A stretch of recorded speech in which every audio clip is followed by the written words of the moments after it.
Ladies and gentlemen, you may have heard that some people down in the prep school wrote some racial slurs on some message boards. If you haven't heard that, I wanted you to hear it from me.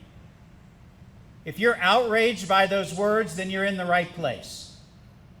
That kind of behavior has no place at the prep school, it has no place at USAFA, and it has no place in the United States Air Force. You should be outraged not only as an airman, but as a human being.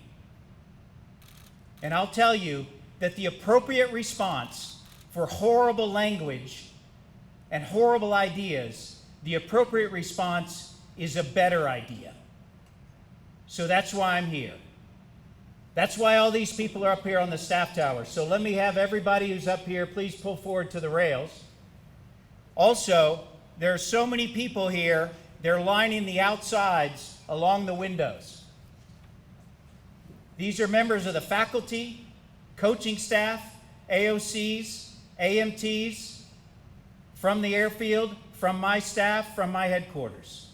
All aspects of the 10th Air Base Wing, all aspects that make up USAFA and the United States Air Force Academy. Leadership is here. You heard from Brigadier General Goodwin. Brigadier General Armacost is here. Colonel Block from the athletic department is here. Mr. Knowlton is in Washington, D.C. right now. That's why they're here. That's why we're all here, because we have a better idea. Some of you may think that that happened down in the prep school and doesn't apply to us. I would be naive, and we would all be naive to think that everything is perfect here. We would be naive to think that we shouldn't discuss this topic.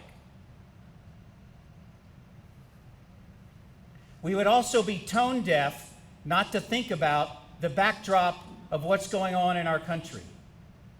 Things like Charlottesville and Ferguson, the protests in the NFL. That's why we have a better idea. One of those ideas, the dean brought people together to discuss Charlottesville. Because what we should have is a civil discourse and talk about these issues. That's a better idea. We received outstanding feedback from that session at Charlottesville. But I also have a better idea, and it's about our diversity.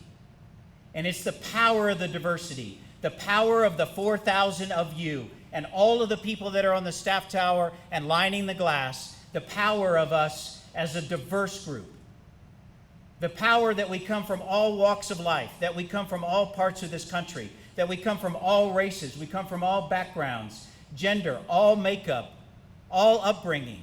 The power of that diversity comes together and makes us that much more powerful. That's a much better idea than small thinking and horrible ideas.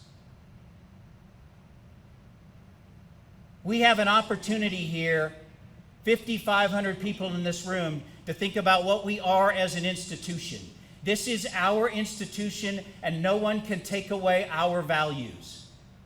No one can write on a board and question our values. No one can take that away from us. So just in case you're unclear on where I stand on this topic, I'm going to leave you with my most important thought today. If you can't treat someone with dignity and respect, then you need to get out. If you can't treat someone from another gender, whether that's a man or a woman, with dignity and respect, then you need to get out. If you demean someone in any way, then you need to get out. And if you can't treat someone from another race or a different color skin with dignity and respect, then you need to get out. Reach for your phones. I'm serious. Reach for your phones.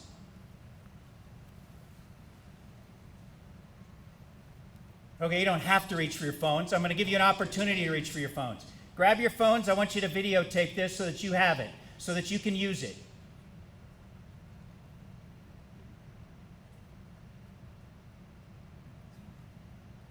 So that we all have the moral courage together all of us on the staff tower, lining the glass, all of us in this room.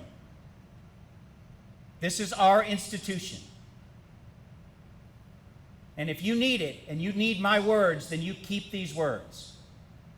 And you use them, and you remember them, and you share them, and you talk about them. If you can't treat someone with dignity and respect, then get out.